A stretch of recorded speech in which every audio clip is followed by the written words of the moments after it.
Welcome to the Dutton Homestead. My name is Kathy and this video is about this year's garlic harvest. I started making this video almost 8 months ago and it is put together with a series of clips that I did throughout the year. Thanks for watching. Now it's October 5th right now. I'm putting these in probably 6 weeks earlier than what I did last year. So I guess I'm really not late if you compare it to last year. I'm just comparing it to I know what other people have already put in. I've marked off the rows. I brought out some eggshells that I have ground up. That's right now the only fertilizer that I have to work with. I'll be getting some more fish emulsion and me watering them in as soon as I get some. And as soon as we actually have the compost for the from the chickens, then we'll go ahead and we'll add that. And garlic really likes fertilizer from what I understand, so I gotta make sure I'm on that.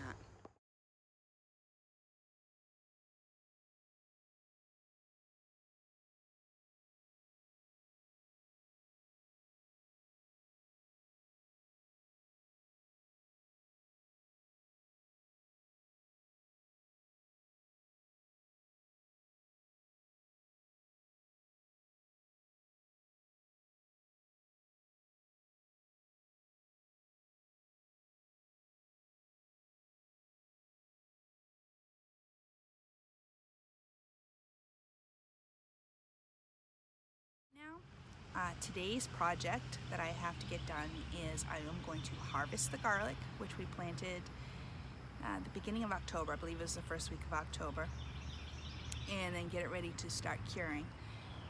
So this is the garlic that I planted. I believe it was like October 5th of last year. It looks to me, by all the research that I've done, that it is done. And I'm gonna go ahead, because I have limited spaces for a drying rack and places to put things. I'm gonna go ahead and harvest this today, so that the onions, which will be, in a week or two, they'll be able to use the rack afterwards, and I can get these curing. Now, originally I had planted 150 cloves. That was my goal, because the first year we did it, we got like 79 or something like that, and I'm like, oh, that was great, but I want more. So I saved the biggest garlic that we got from last year's crop. I saved that, and that's what I took apart and planted in October. Now, we had some big rains in the last couple weeks, and from what I've been hearing, it's best to harvest it, to dig them up when the soil is dry. We have not had any rain in 2 days. I'm hoping that it's going to be okay for me to go ahead and do it today.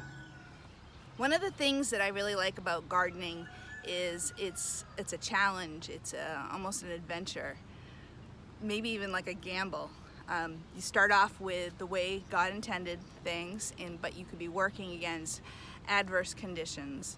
Up north, you have a very limited growing season. Down here, you have in North Carolina, you have a longer growing season, but you have pests that are just crazy. Or in our particular case, we're working basically in red clay all the time. And this is our third garden.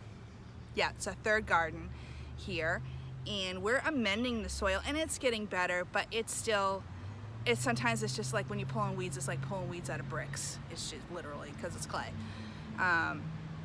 So what's fun is like just seeing, you never know what you're gonna get. So I'm gonna start pulling up the garlic now, and I'm hoping for big cloves, but I have learned in the last 6 months, I mean, this was after I had put them in the ground, that there are two different kinds of garlic. There's the hard neck and the soft neck. Hard neck will grow scapes on them at the top with like a little flower and a bud. That's what I have in here. I don't think I realized that, but hard neck thrives better in northern places, whereas soft neck works better in southern places. So that might be the reason for the not getting the size, like the Fuse size garlic that I'm hoping for. I'm having a feeling it's going to be a little bit on the weenie end, but that's okay. What that's going to mean is I'm probably going to be looking for a place to get some soft neck for next year and do the same thing, plant them in October, pull them around now next year, and see what happens. So it's always a gamble. You never know what you're going to get. It's probably the same feeling. I mean, I've been at the gas station before and someone has dropped like $200 on scratch tickets, and they must get this like adrenaline rush or something, and just to drop $200 like that, not knowing what they're going to get. So that could be like similar. Just like you never know what you're going to get. It's an adventure, and that's one of the reasons why I enjoy this, is that there's a challenge, and without challenges you don't grow.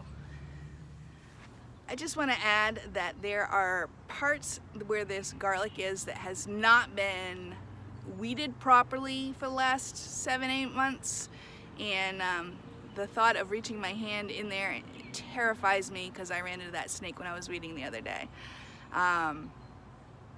I think I forgot that we had snakes, or I wanted to forget that we had snakes down here, but we'll see how this goes.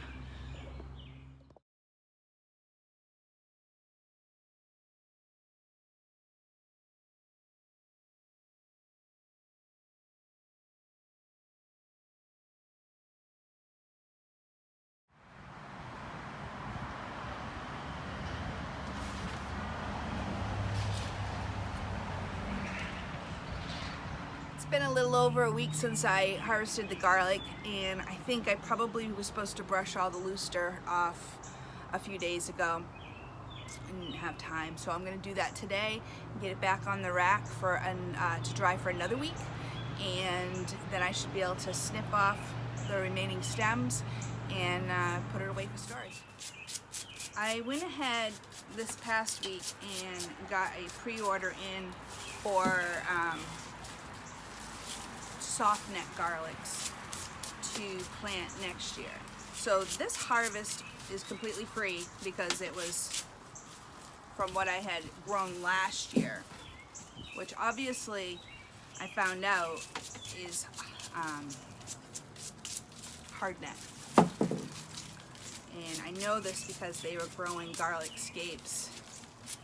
And they even continued, the scapes even continued to grow after I had them on the rack, which I thought was weird. But so I had a few that had scapes on them when I put them on the rack, and I snipped those off. And then anytime it was raining and I came out to make sure that the wind was not blowing on, blowing the rain on them, because they need to remain dry, there were more scapes. So we learned stuff. So this is what I'm going to do, is because we have problems, even if I do all the proper curing, we still have problems with keeping things stored long term. I did learn that garlic doesn't really keep for a year, so that's out of the question anyway. But there, what I can do and probably will do is, if I start to notice that it's getting soft or it's not holding up in the storage that I have it when I get it into the house, I will be taking the bulbs and peeling the garlic cloves and then freeze drying them. And I was thinking I could freeze dry them, and then I could go ahead and make powder, salt as needed, have them at the ready that way. I could just dehydrate the cloves as I need them. I'm sure they'll be perfectly fine. I'm not going to pre-make powder and salt. I did that last year, and I found that it got cakey. It didn't really stay dry. So I'll keep the cloves dry and store them, the freeze-dried cloves, to the best of my ability, and then just make powder as I need it. I think that's better than taking a spice container, going to put something in it, it's all stuck down the bottom because it got moisture in it.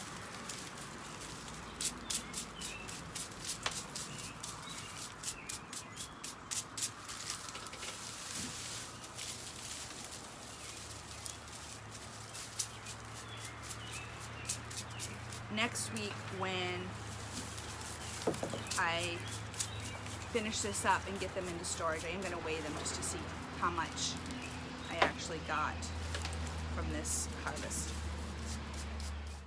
I ended up harvesting about 120 garlic bulbs, weighing 5 pounds 10 ounces, which is a pretty good deal, especially considering that organically grown garlic goes for about 83 cents an ounce. A little rough math, I figured I saved myself about $75, and it pretty much just grows itself. I honestly didn't care too much for it once I put it in the ground. Unfortunately, maybe it would have been a bigger crop had I paid more attention. Because of the humidity and the rain that we've gotten the last 7 or 8 days, they really have not properly dried on the rack. And I'm starting to notice some darkness on them. It kind of looks like it might be mold. So I went ahead and decided that, all right, I'm going to bring them in, I'm going to peel them, and I'm going to start getting them into the freeze dryer. So that way I can have them to rehydrate whenever I need them, and I can also make garlic powder or garlic salt whenever I need to. And then I don't lose this crop that I've waited 8 months for.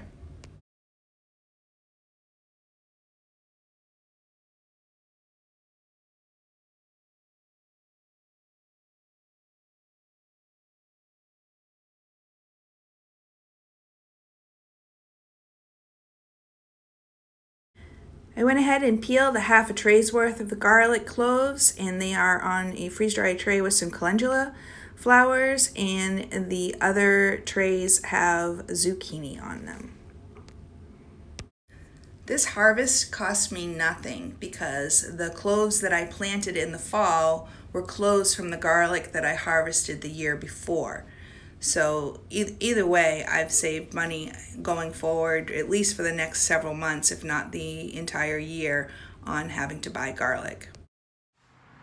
This was our second year growing garlic. The first year I don't even remember where I bought it from. And it ended up with like 80 cloves is what we planted, and I think we got like 60 something bulbs back out of it. So I knew that I could do it, but I wanted to do more. So this time we put in 150 cloves and we got about 120 bulbs. Things that I've learned this time, the second year of doing it. Know what kind of garlic you need to be growing for the area, for your climate that you're in. So going forward, I've already put an order into Garlic King. I think that's where I bought it from. For garlic, you order it. This is the time of year to be ordering it. I've been getting emails, order your garlic now. So I'm glad I got my order in last week, and I ordered soft neck, which is supposed to work better for southern climates. Also, I'm thinking I'm going to try them in raised beds in the fall.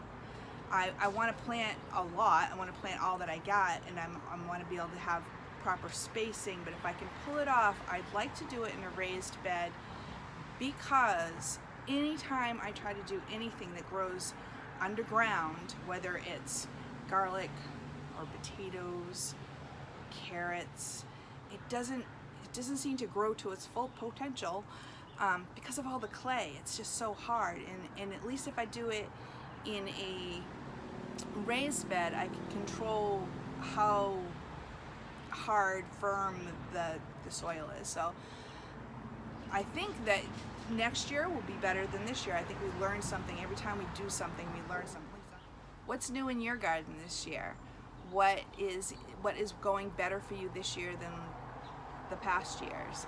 I think that we constantly are involved, we constantly evolve, and we're constantly learning things, and that makes a better harvest.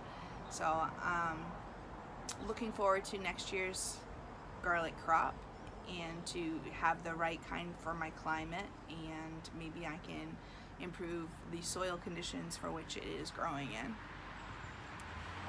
Thanks for watching. If you like following us, hit like and subscribe. Appreciate all of our subscribers that we have. Share the video. Be a blessing and be blessed.